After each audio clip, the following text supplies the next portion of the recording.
Bun. Hai, alo. Bună ziua.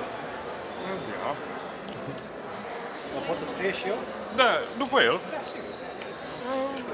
Uite-te. Stai în observator. Stai liniștit în observator.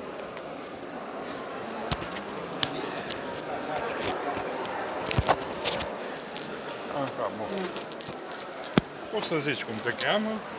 Adi, Adrian. Adrian. Așa. Ce dorești să rezolvi? Mâine. Mâine. Oh. Deci mâinile vrei să le rezolvi să fie mai bine. Da. Stai să pun de cau și ăsta acolo, că cu tehnologia asta am avut atâtea... Asta pui de backup. Îți zic, aseară sus ce am făcut, numai scârțăituri s-au auzit. Nu... Și astăzi ai sus. Nu. Azi nu mai am spus. Numai scârțăituri. Asta acolo.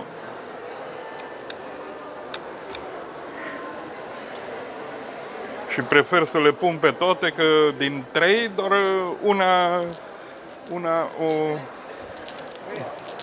din 3 doar una o merge.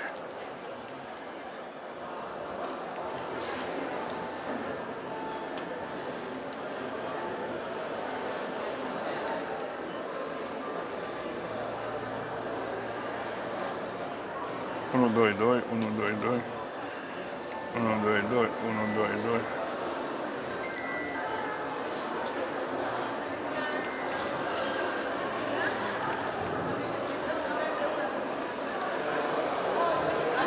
Unu, doi, doi, unu, doi, doi, unu, doi, doi. Atâta că ecranul ăla e atât de mic, așa. Dar în fine, Se vede. se vede. Acolo se vede. Aici se vede. Bun. Hai. Extraordinar. Deci, hai să discutăm un pic. Ce vrei să-ți tratezi la mâini? Păi astea, tentoanele astea încroșate. Ca să-ți pornească, să se regenereze.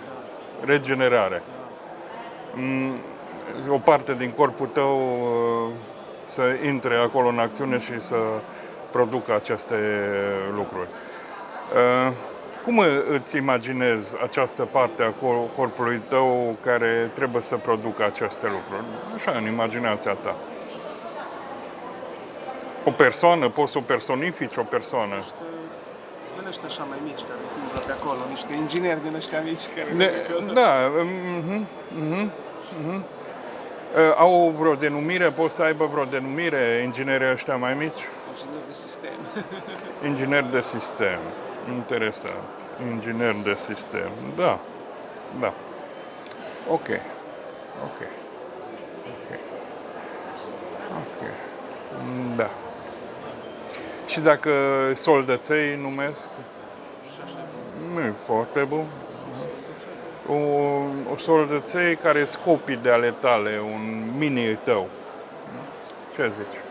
Soldăței. Soldăței, mini tăi, mini eu. Mini eu, soldăței, inginer de sistem, Muncitor. orice din asta. E ok, orice din asta. Ok. Ok.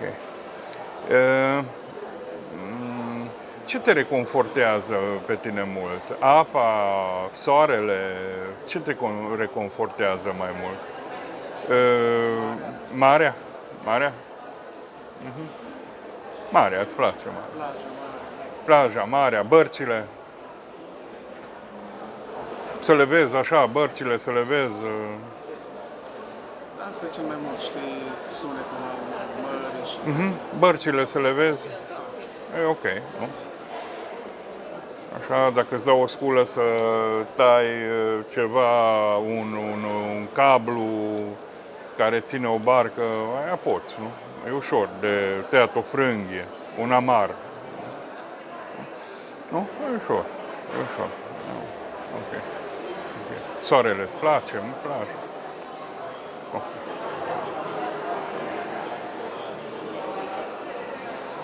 Doar lumina aceasta există, doar lumina aceasta există și doar vocea mea există, nimic altceva. Și te concentrezi din ce în ce mai mult pe această lumină și pe această voce și pe nimic altceva. Ești total în această lumină și în această voce și pe nimic altceva. Ești total, total în această lumină și în această voce și pe nimic altceva. Și acum închizi ochii și vei începe să respiri. Și de oricâte ori inspiri, cu ochii închiși te uiți la vârful capului și de oricâte ori expiri, cu ochii închiși, te uiți la picioare. Și de fiecare dată când inspiri și expiri, un val de relaxare se instalează. Inspiri și te uiți la vârful capului, expiri și te uiți către tări. Inspiri și te uiți la vârful capului, expiri și te uiți la tări. Și între timp, ploapele tale sunt lipite cu un lipici aparte și chiar dacă ai încercat să-ți deschizi ochii, nu mai poți. Pentru că ochii se închid și se relaxează din ce în ce mai mult, pentru că inspiri și te uiți la vârful capului și expiri și te uiți către picioare. Și tot inspiri și te uiți la vârful capului și te expiri, te uiți către picioare. Și inspirând și expirând așa, corpul tău se relaxează din ce în ce mai mult. Merge către adâncime. Și acum îți voi ridica încet mâna și când voi scăpa mâna jos, ea va cădea ca un buștean, ca o piatră. Și vei atinge o adâncime și mai mare în relaxarea asta. Și de 10 ori mai de relaxat și de 100 de ori de mai relaxat și de 1000 de ori mai relaxat. Și pe lângă relaxarea fizică vei căpăta și o relaxare mentală de 100 de ori mai relaxat, de 1000 de ori mai relaxat. Și o relaxare psihică totală. Psihicul ți l-ai lăsat undeva în urmă. Și parcă așa ai intrat în relaxarea asta ca și cum ai fi într-o cădere liberă, în imponderabilitate, în totală imponderabilitate, în totală imponderabilitate. Parcă undeva suspendat acolo în cosmos. Și cum ești suspendat în cosmos și umbli așa, vei trece pe un culoar unde se bat multe uși. Și vei observa că acest culoar care trebuie să-l treci, sunt multe uși care se bat, sunt grijile tale. Sunt toate grijile tale care se bat aici, în acest culoar. Sunt multe uși care se bat în acest culoar și tu ai de trecut și treci, te grăbești, treci acest culoar și la capătul culoarului un zid pe care îl treci. Totuși îl treci, reușești să-l treci. Și ajungi în sala tronurilor. Și ajungând în sala tronurilor, te așezi pe acest tron. Pe acest tron ai o posibilitate extraordinară. Pentru că pe acest tron poți să-ți ceri iertare organelor tale. Poți să-ți ceri iertare organelor tale. Organelor tale. Îți ceri iertare plămânilor, că poate n-ai respirat cel mai bun aer câteodată. Îți ceri iertare inimii tale, că poate n-ai avut emoția adecvată câteodată. Îți ceri iertare stomacului tău, că poate câteodată n-ai mâncat ce a trebuit. Îți ceri iertare ficatului tău, că poate nu au avut ceea ce a trebuit, vitaminele necesare. Îți ceri iertare la fel pancreasului și splinei tale și intestinelor tale și îți ceri iertare tuturor mușchilor tăi, că poate câteodată ai lucrat prea mult. Ceri iertare oselor tale, că poate au suportat prea multă greutate câteodată, dar îți ceri iertare tuturor celulelor tale și așa de bine să iei iertare și observ astfel făcând că corpul tău e deosebit, cerând iertare, parcă capătul lumina. Și stând aici pe acest tron, cerând iertare, observ că sunt o multitudine de soldăței, de ingineri de sistem. Sunt o multitudine de soldăței acolo, ingineri de sistem, care seamănă cu tine, sunt un fel de mini-eu. Un fel de mini-eu. Și stând acolo pe tron, observi în fața ta un uriaș. Observi în fața ta un uriaș undeva la distanță și vezi cât e de uriaș ăsta. Dar acest uriaș e trist. E foarte trist. Și trebuie să avem grijă că e un uriaș și să stăm un pic aici la distanță. Dar soldăței găsesc o ușă la piciorul uriașului. Și tu trimiți la înaintare pe acest soldăței inginer de sistem care vor intra pe această ușă în acest uriaș trist. Și undeva, parcă, acest uriaș trist, parcă totul seamănă cu tine, dar, în fine, intră soldăței, prima grupă, se uită, totul e bine, trimiți și a doua grupă, intră și ei și printre care intri și tu la sfârșit. Și cum ești acolo înăuntru, tu observi diverse chestii, diverse mașinării. Și pui soldăței să facă tot reglajul necesar ca aceste mașinării să lucrează la parametri optimi. Și pui niște gupii și tu reglezi exact toate manometrele în aceste mașinării. Și încep cu prima mașinărie și reglezi manometru să arate, să indice ce trebuie și reglezi. Și cu această mână pui o siguranță, să rămâi acolo reglată la perfect capacitatea această mașină. Și cu această mână reglezi din nou următoarea mașină. Și această mână reglezi. Ca uriașul acesta care seamănă pe tine să funcționeze perfect. Și a început să faci, să activezi. Și ești atent acolo să reglezi și faci. Și observi că corpul tău se mișcă și face aceste lucruri minunate. Și între timp ce corpul tău se mișcă și face aceste lucruri minunate, în ecranul minții se deschide un spațiu. Corpul tău știe ce să-ți facă.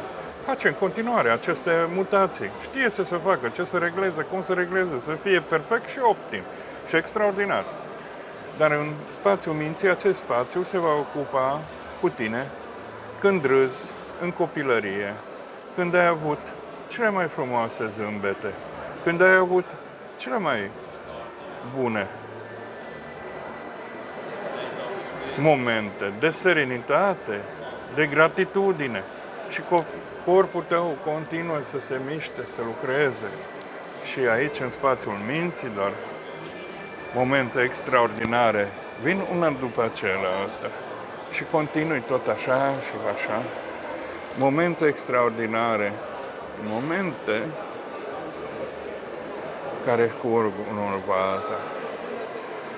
Și corpul, între timp, accelerează mișcările și reglează și face, pentru că corpul poate mări viteza, intră într-o altă dimensiune, unde îi cuprinde o viteză luminică ca să reușească să facă tot.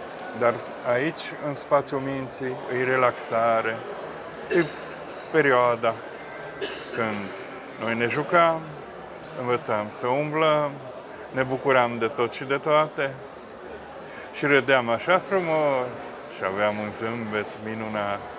Dar corpul știe ce să facă. Face reglajele, se mișcă rapid, face reglajele necesare, pune siguranțele necesare, face reglajele necesare. Și tot așa continuă.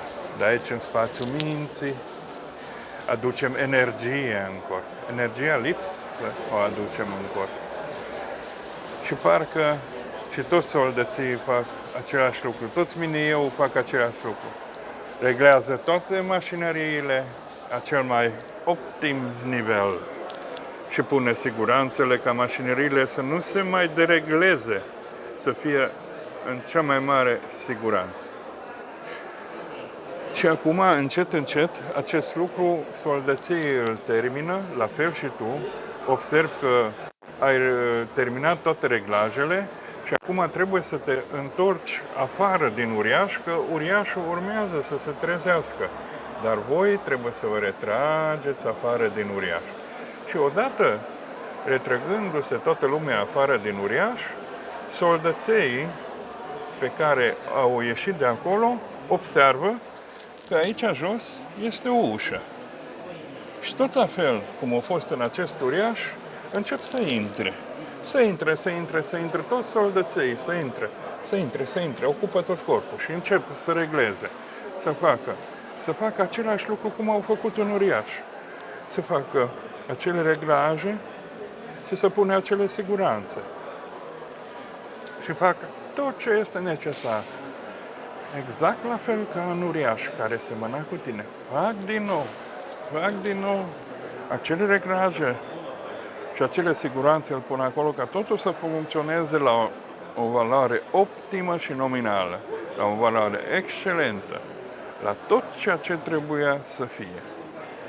Tot ce e rău e scos afară, e aruncat și tot re-reglat din nou la o valoare optimă, numai cum trebuie.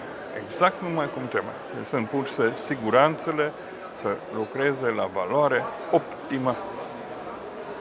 Așa. Și când este pusă câte o siguranță, odată se reglează și iară siguranță. Și tot așa. Și continuăm la o viteză mult mai mare, pentru că aici putem mări viteza. Aici mărim viteza la o viteză luminică, la o viteză extraordinară. Și între timp, la fel ca în uriaș, aici în acest spațiu se deschide acea ușiță care ești din nou, ia 2-3 ani, te bucuri, joci, te bucuri de tot și de toate și te resursezi. Tot corpul se resursează, parcă capătă un lichid cu care se umple din tăl până în vârful capului și acest lichid circulă prin corp. Circulă de jos în sus și începe să fie foarte cald în corp, o căldură plăcută. Și la exteriorul corpului ca o ploaie de lumină cade înapoi, ca o ploaie de lumină cade înapoi. Și între timp face cele necesare aici în interior. Dar în interior merge această căldură și în exterior această ploaie de lumină care cade înapoi. Parcă ninge cu lumină. Ninge. La exterior e un pic rece, dar la interior e cald și plăcut. La exterior un pic rece, la interior e cald și un pic plăcut. E extraordinar. Extraordinar. Parcă alte tălpi se fac, parcă alte picioare se fac, parcă alt bazin este făcut, parcă alt piept e făcut, parcă alte brațe, alt cap, parcă toate celulele s-au înnoit, parcă capătă și altă culoare mai luminoase. Acest lucru acum încet se termină și deodată atenția îți atrage o lumină care se manifestă aici, sau poate aici, sau poate aici. Și această lumină se intensifică și din interior pătrunde către afară. Și din interior se pătrunde către afară. Și prin toți porii pielii, parcă luminează. Și este această lumină. Și luminează toate celulele. Și tot ceea ce este necesar. Și parcă totul este ușor. Ușor. E deosebit de ușor și lejer. Parcă totul este lejer și ușor. Și deodată te vezi plimbându-te pe malul unei mări, unei plăși și plimbându-te de așa, simți nisipul umed, sub tălpi. Simți acea umezeală a nisipului sub tălpi. Și cum simți acea umezeală a nisipului sub tălpi, simți și mirosul sărat al aerului și gustul sărat al aerului și acest soare minunat care îți bate peste corp. Acest soare minunat care îți vine peste corp și se revarsă peste corp. Și cu cât mai mult se revarsă acest soare minunat peste corp, cu atât mai extraordinar te simți. Pentru că ești unul cu acest soare și te bucuri că pășești sub acest soare. Și ești pași extraordinari sub acest soare. Și este extraordinar sub acest soare. Și umblând așa pe această plajă lungă, dai de un port. În acest port e plin de bărci. Te uiți, în stânga sunt bărcile care reprezintă trecutul tău. Și în dreapta, bărcile care reprezintă viitorul tău, dorințele tale. Dar tu capeți aceea o unealtă ca să tai toate frânghile de la bărcile reprezintă trecutul tău și dorințele tale de viitor. Pentru că să vină noi dorințe, noi posibilități. Sunt dorințele vechi, și dai drumul la trecut și la viitor ca să rămâi aici în prezent și urmărești pe Marea Albastră cum se îndepărtează toate bărcile întregi. Devin din ce în ce mai mici, și mai mici, și mai mici, și mai mici, și mai mici. Și devin din ce în ce mai mici aceste bărci și se îndepărtează tot mai mult și dispar. Și tu ești prezentul ție și iar ești în camera tronului, pe acest tron. Te simți atât de bine și împlinit. Tu ai făcut visul visurilor pe tron. Ai simțit că ai fost uriaș. Ai simțit pe acest tron cum ai fost aici. Ai simțit că ai fost în port. Ai fost pretutindeni. Și acum încet iei drumul înapoi. Și când ieși pe acel coridor pe care băteau ușile atât de mult, acum toate ușile sunt liniștite, sunt închise. Pentru că grijile s-au părăsit. Sunt liniștite. Ești liniștit. Ești nou. Ești altcineva. Nu mai ești cel dinainte. Ești altcineva, de fapt. Și vii și ești bucuros. Și parcă fluier de bucurie. Parcă salți. Faci o mers, sărtăreț, așa vii. Atât de bucuros ești. Și încet începi să conștientizezi că ar trebui să iei câteva inspirații puternice, dar nu înainte să spun eu 5. La prima inspirație puternică o să fii mai fresh, mai puternic. La a doua inspirație puternică, prin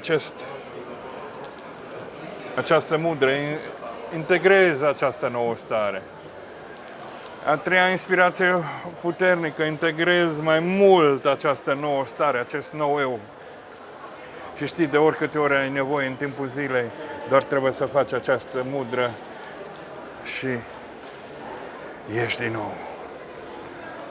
Extraordinar. Și 4 e un aer și mai adânc. Și mai plin. Și bucuria te cuprinde. Și 5, ești aici și acum și în ritmul tău vei deschide ochii. Și într-un cuvânt vei spune cum te simți. Încet deschizi ochii și într-un cuvânt vei spune cum te simți. Spune cum te simți. Într-un cuvânt, extraordinar. Repetă, extraordinar. Repetă, nu te opri. Repetă. Extraordinar. Așa.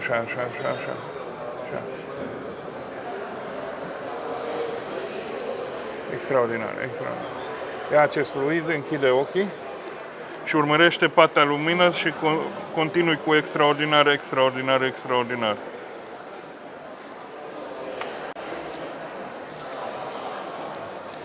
Până se stinge panta de lumină.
Nu, acum are pastila fericire, nu mai trebuie nici coniac, nici nimic. Zic, 2 kg de fericire, prescriu, eu dau rețete din astea, vin la mine și am dat 2 kg de fericire, pom. Cât timp vă ține să știu? Cât timp vă ține să știu? Îl lăsăm un pic acolo să se bucure. Nu, fericirea, fericirea. Uite-te un pic la cerul albastru. Așa, unde mai deschis la culoare, unde e mai albastru, sau la norul ăla să te uiți unde e mai alb, acolo sus, pe nor. Rămâi așa să primești un pic. Și respiră, inspiră, expiră și crește norul.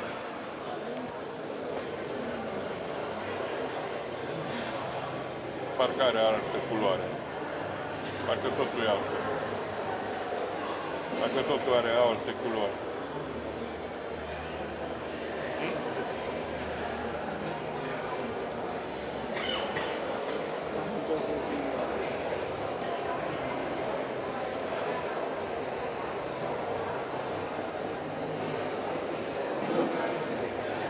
Păi bine. Recomand și altora? Da, da, da. E o experiență unică, deci și palmele mi se ude. Păi normal, ești în hipnoză. Deci eu Hipnoză mie nu-mi intensă. transpiră palmele. Este reacții hipnotice. O să-ți fie frig. O să vezi că o să-ți fie frig. Reacție parasimpatică, mai încolo. Nu te speria, de-aia ți-e frig din cauza hipnozei. Când parasimpaticul l-am pus în funcționare și apoi tot corpul, o să... Poate o să ai așa un frig care vine dinspre interior spre exterior. Nu te speria. Ceva normal. Mulțumesc. Deci corpul de acum, când e sub hipnoză, funcționează mai intens decât asta. Să ții un jurnal, nopțile vor fi evocative, să-ți notezi visele, să ții un jurnal, cum ți se schimbă. Ăsta, repetă-l cât de multe ori? Maxim de ori. Pentru că ce am făcut aici să prindă realitate cât mai mult. Ca să intre în stanța aia deodată, mergi pe stradă, te-ai oprit 5 minute undeva, te uiți la o vitrină și sau fixezi un punct luminos sau așa, sau închizi un pic ochii, nu te pui în pericol undeva și tac. Și cât mai multe ori, cu atât mai bine, cu atât mai mult integrezi. E starea importantă. Am pus lumină să o integrez și...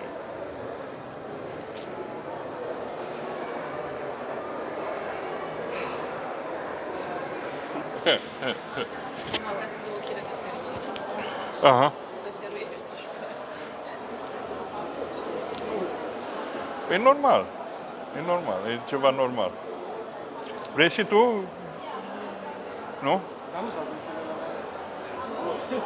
Nu? O să vină domnul și mai dați o tură și... Eu nu știu pentru ce aș face, dacă aș... Păi, poți pentru... Alte 2 kg de fericire.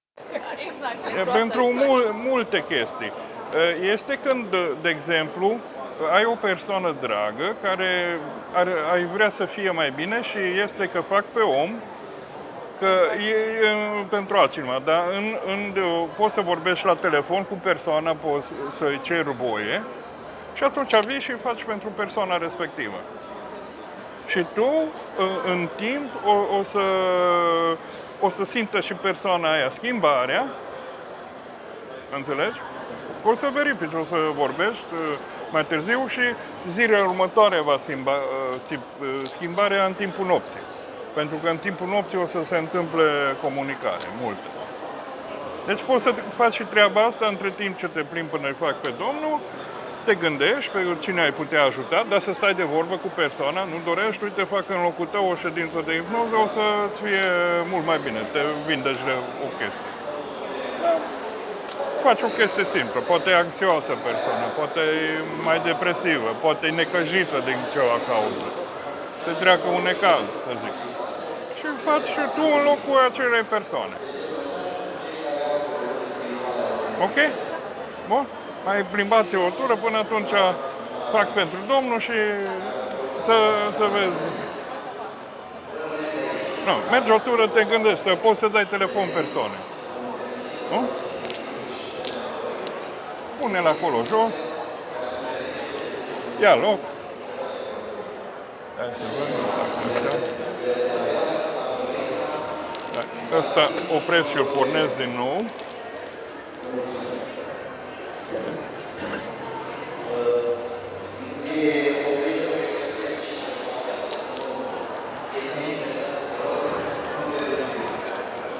Ăla îl las așa. Ăla e așa. Bun.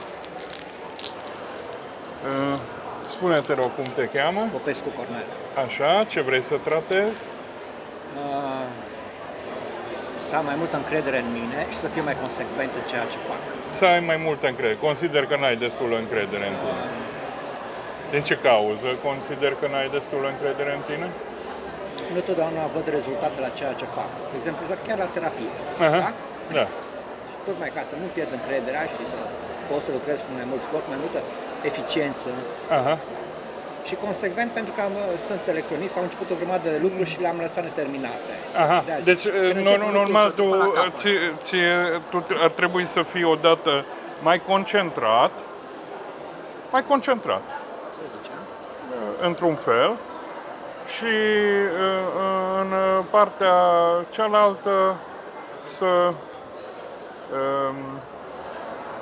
pe lângă concentrare, să-ți poți rândui lucrurile, să faci una câte una, nu toate deodată. Da, să nu mă împrăștii. Pentru că altfel aia de o notă că faci toate deodată. Să începi un lucru, îl termin, începi al doilea, îl termin. Exact. Și le iei la rând. Ok? O să fie ceva asemănător cu cel dinainte, pentru că în acea zonă bate. E ok. Bun. Așa. Relaxat cu mâinile, așa. Și a fost fain, nu? Da. Bun, privim în această lumină, doar lumina aceasta există, și doar vocea mea o auzi. Doar vocea mea o auzi și doar această lumină există. Doar vocea mea auzi și doar această lumină există. Privim această lumină și această lumină există. Doar lumina asta este unicul lucru ce există. Și doar vocea mea există și lumina asta există. Nimic altceva. Și închide ochii acum. Și inspir. Și ori de câte ori inspir cu ochii închiși, privești la vârful capului. Și ori câte ori expir, privești la tăl. Și inspir și privești la vârful capului. Și expir și privești la tăl. Și de ori câte ori inspir și privești la vârful capului și după aceea privești către tăl, la expirație, un val de relaxare ia loc în corp de fiecare dată. La fiecare inspirație și expirație, de ori câte ori privește în sus, la vârful capului și în jos, la picioare, un val de relaxare te cuprinde. La fel și ploapele, un lipit special lipește. Și cu cât plimbi ochii în sus și în jos, privind către vârful capului și în jos către picioare. Ochii sunt tot mai lipiți și tot mai lipiți. Și chiar dacă vrei să-i deschizi, nu mai poți. Și chiar dacă ai vrea să-i deschizi, nu poți. Oricât te forțezi să-i deschizi, nu mai poți. Pentru că un val de relaxare te cuprinde din ce în ce mai mult. Pentru că tu respiri și de oricâte ori inspiri și expiri, tu privești în sus la vârful capului și privești la tâlp în jos. Un val de relaxare la fiecare inspirație și la fiecare expirație, un val de relaxare te cuprinde. Și acum, când ți voi ridica mâna și voi lăsa în jos, va cădea ca o piatră și un val mai mare de relaxare te va cuprinde. Și mai adânc. Și 100 de ori mai adânc. Și 1.000.000 ori mai adânc.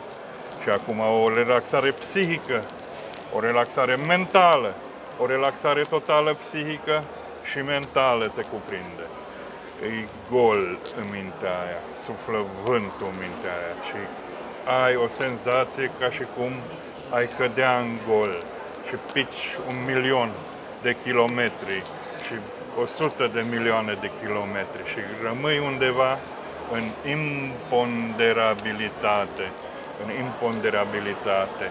Ești undeva agățat acolo, sus, undeva în imponderabilitate. Și aici așa de bine este, în această imponderabilitate. Și cum ești în această imponderabilitate, observ într-un loc un culoar. Și în acest culoar, când intri, sunt multe uși. Și aceste uși se bat. Deci acest culoar, toate ușile se bat. Aceste culoare sunt grijile tale, sunt temerile tale, sunt tot felul de chestii care le-ai început și n-ai terminat. Și aceste uși tot se bat. Și tu fugi și ajungi la capătul culoarului. Aici e un zid. Aici faci un efort și treci prin acest zid.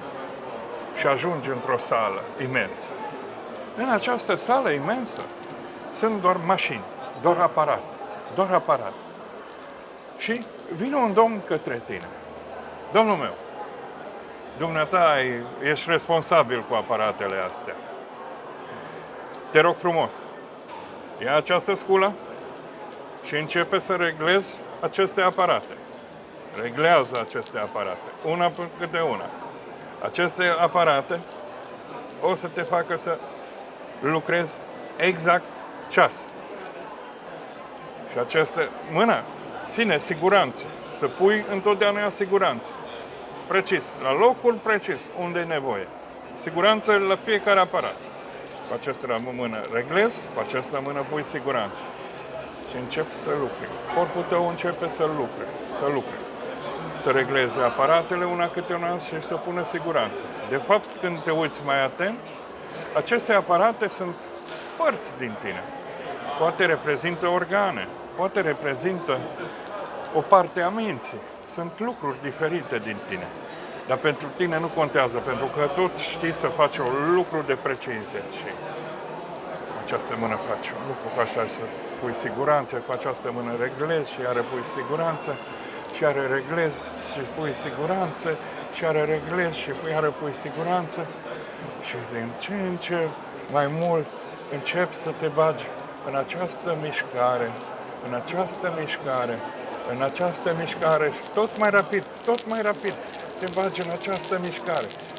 Nu poți, corpul tău nu o să mai poate ieși din această mișcare, tot mai mult faci, extraordinar de mult faci. Faci această mișcare, mai mult. Continuă. Faci. Așa, extraordinar. Așa, continuă.